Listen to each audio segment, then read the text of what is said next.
This is Podco Media Networks. On episode 122 of Confessions of a Marketer, finding the right freelancers.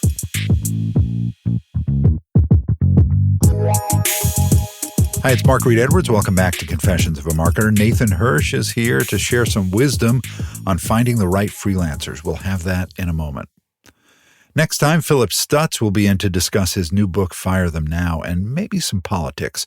And coming soon, we'll have former SVP of Overstock.com, Jeff Atkinson, who's now founder and CEO of Huckabye, on to talk about SEO and a lot more.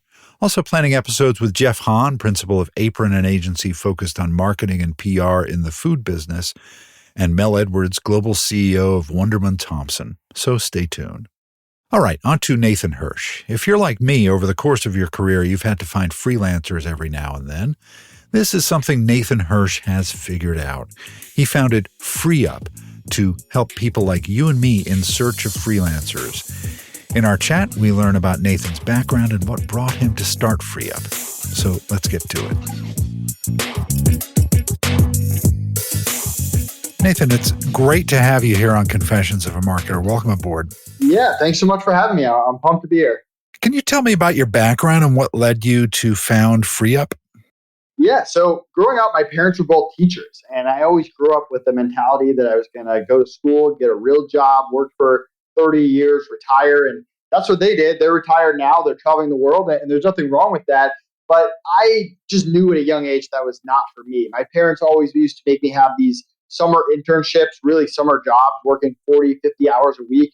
All my friends were outside enjoying the summer, and I was inside learning customer service and sales and marketing. And I learned a ton, but I also learned that I just hated working for other people. And when it got time to go to college, I kind of looked at college as a ticking clock. I had 4 years to start my own business. And if I didn't, I was going to go into the real world and get a job and never be able to look back and have bills to pay. So I started hustling. I started up a textbook business, taking that summer money and buying people's books at the end of the semester, selling them at the beginning of the semester, and competing with my school bookstore to the point where I got a cease and desist letter from my college telling me to knock it off.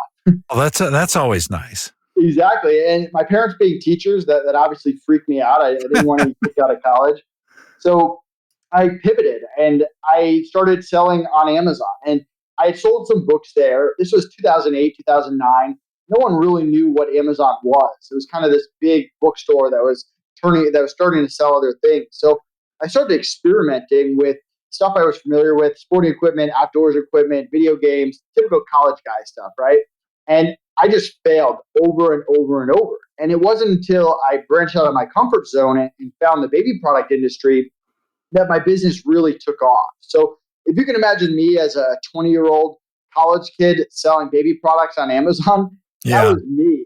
And this business took off. I remember I sold over $1 million in the first year or so. And wow. My parents told me that I should probably pay taxes, right?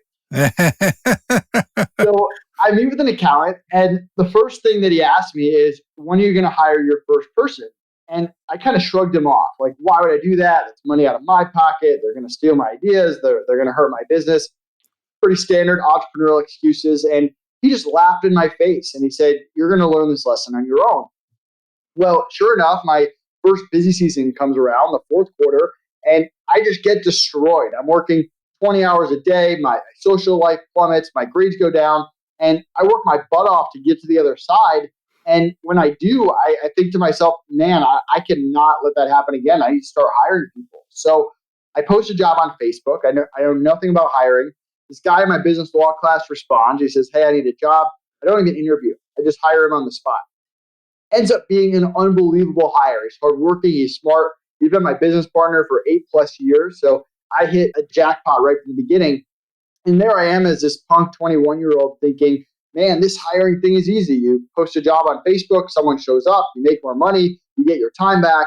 And I just proceed to make bad hire after bad hire after bad hire, quickly learning that college kids were very unreliable. No one who was 30 really wanted to work for me. And that's how I turned to the remote hiring world, out of necessity, the Upworks, the Fibers, and hired some okay people, some people that are still with me today. But I always just hated the process of posting a job, getting 50 people to apply, interviewing them one by one. And I wanted something faster, something better, something that would pre-vet people for me, that I could put in a request and they would fill it and I could get started same day.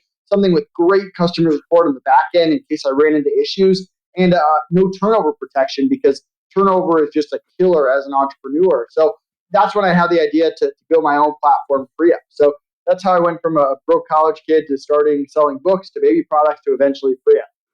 What do you do in your spare time? Well, I got two awesome dogs that I adopted, so I spend a lot of time with them. There's a dog park outside of my house.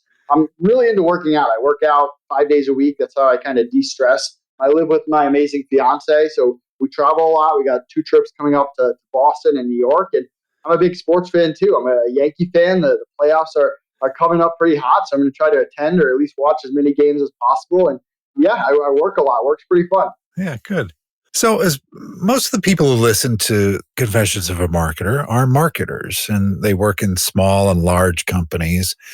And I know as a marketer myself, we often struggle to find the right freelance help that we need. And how have you cracked that puzzle? So for a while, I was hiring people just for skill, right? And I would hire someone with 5, 10 years of experience, and 3 months later, it would blow up in my face. And I'd sit there wondering, how is that possible? They were so talented. And I realized that skill is just one part of the equation. Attitude and communication are the other 2 really important components. So for attitude, we vet people. Well, let me back up. For skill, we don't need everyone to be a 10 out of 10. They can be a 5 out of 10. They can be a 3 out of 10. What we care about is that they're honest about what they can and cannot do, and they're priced accordingly. So we put them through skill tests. Then we do attitude. So we do one-on-one interviews. We look for people who are passionate about what they do, people who are not just in it for the payments, people who, if they're a writer, they love being a writer as much as I love being an entrepreneur. We want people who don't get aggressive when things don't go their way, because at the end of the day, not every client is rainbows and butterflies, as we both know. So you have to be able to handle difficult situations and be the bigger man, the bigger woman.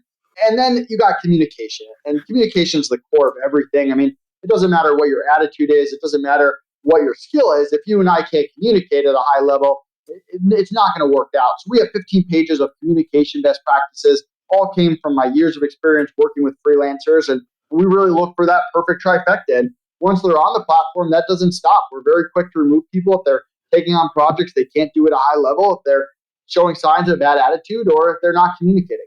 Boy, communication is really important, isn't it? It's like a lesson that those of us in marketing and communications sometimes forget. Just talk with someone. Tell them where they stand.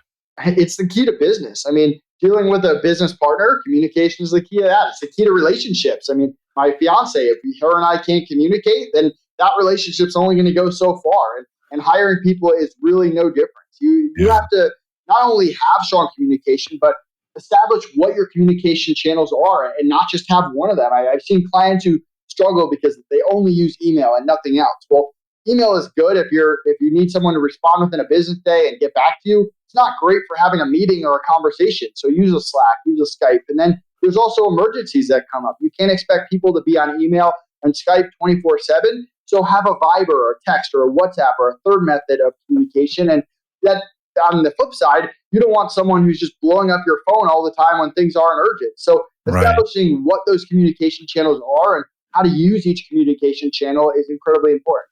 The parameters of that relationship, I think, are very important, especially with freelancers who may be in completely different time zones than you are. Just establishing, a good time to connect with each other, even if it means it's late for you or early for you, just so that it's a little more predictable. Do you agree? Yeah, absolutely. And that's why I like to create check-in points. So it's like, hey, if I hire someone on a flexible schedule, it's like, all right, just check in with me once a week. It could be once a month. I mean, my agency that runs my Instagram, I don't really care when they work. As long as they get stuff done and I don't have to wake up at 3 a.m. when I want to talk to them, then it's cool with me. So just establishing all that stuff up front.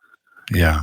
What kind of positions in marketing do you deal in as far as freelancers are concerned? So I like to divide it into 3 different levels. You've got the followers, you got the doers, and you got the experts. And this really goes for anything. If you're hiring for Facebook ads or Google ads or content writing, I mean, the followers are $5 to $10 an hour, non-US. They might have years of experience, but they're there to follow your systems, your processes. If you're a Facebook ad agency and you hire a follower from the Philippines that has years of Facebook ad experience, you can teach them how to do it your way. Yeah. Then you've got the doers, the specialists, the writers, the bookkeepers, the graphic designers, the video editors. You might use those people for certain parts in creating your Facebook ads, but they're not going to bring their own strategy to the table. They're doers. They do the same thing 8 to 10 hours a day, and you're not teaching someone how to be a graphic designer either. And then you've got the experts, the high-level freelancers, consultants, agencies. If I'm running an e-commerce business and I don't know how to run Facebook ads, I could spend the next 6 months learning how to do it, but that's probably not a good use of my time, and I can't do that with every part of my business. So I want to hire an expert to hit the ground running that has their own system, their own processes in place. So it goes by the different levels. In terms of different skill sets, I mean, we have over 100 skill sets on the platform. Wow.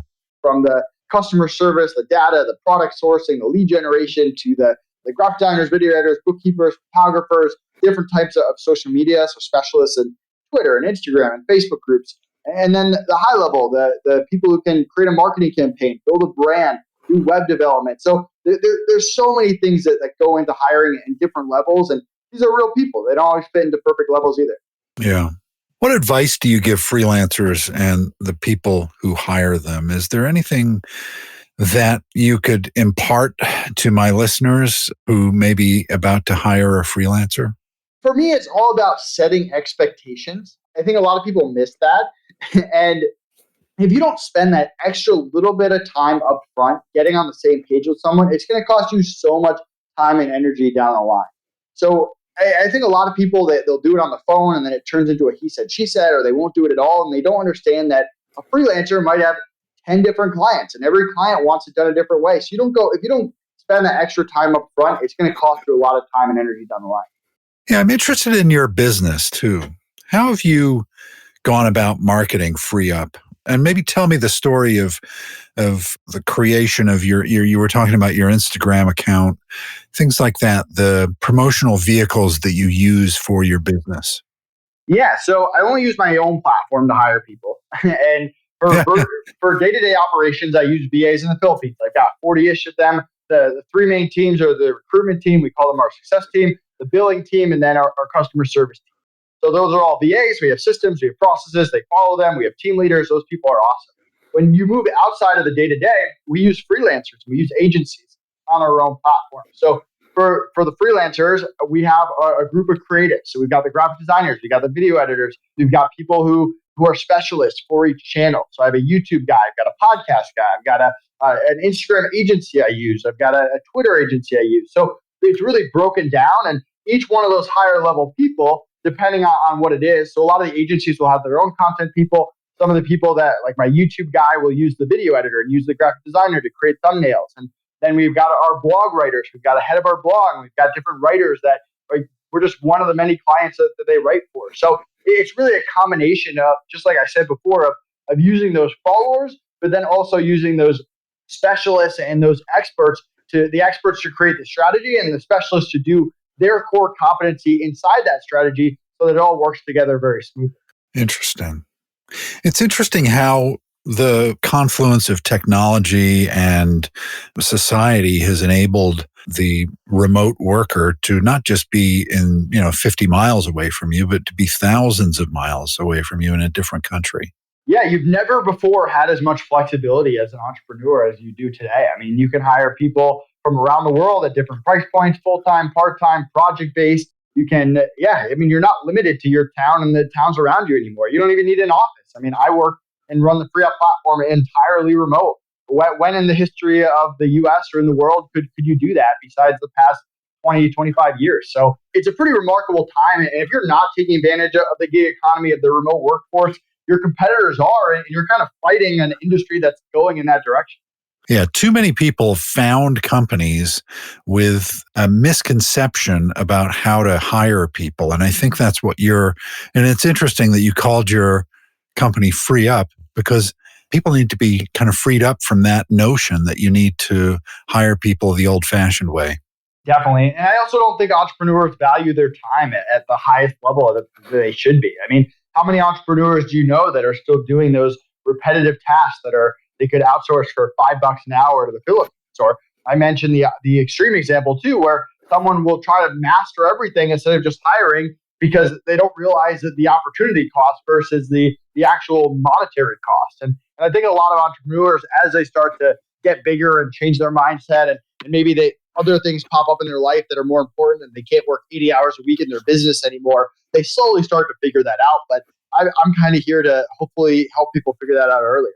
Oh, this was great, Nathan. I really appreciate it. I think a lot of the listeners for the show will be interested to hear your point of view and the way that you're building your business and the kinds of services you offer. So thanks for joining me on Confessions of a Marketer. Yeah, really appreciate it. And anyone, if they go to Facebook, they can join my Facebook group, Outsourcing Masters. And if you go to FreeeUp.com with 3 E's, create a free account, get a $25 credit just for mentioning this podcast. All right, next time, Philip Stutz will be in to discuss his new book, Fire Them Now, and maybe some politics. So stay with us. Confessions of a Marketer is a trademark of Podco Media Networks, and this episode is copyright 2019. I'm Mark Reed Edwards. See you next time.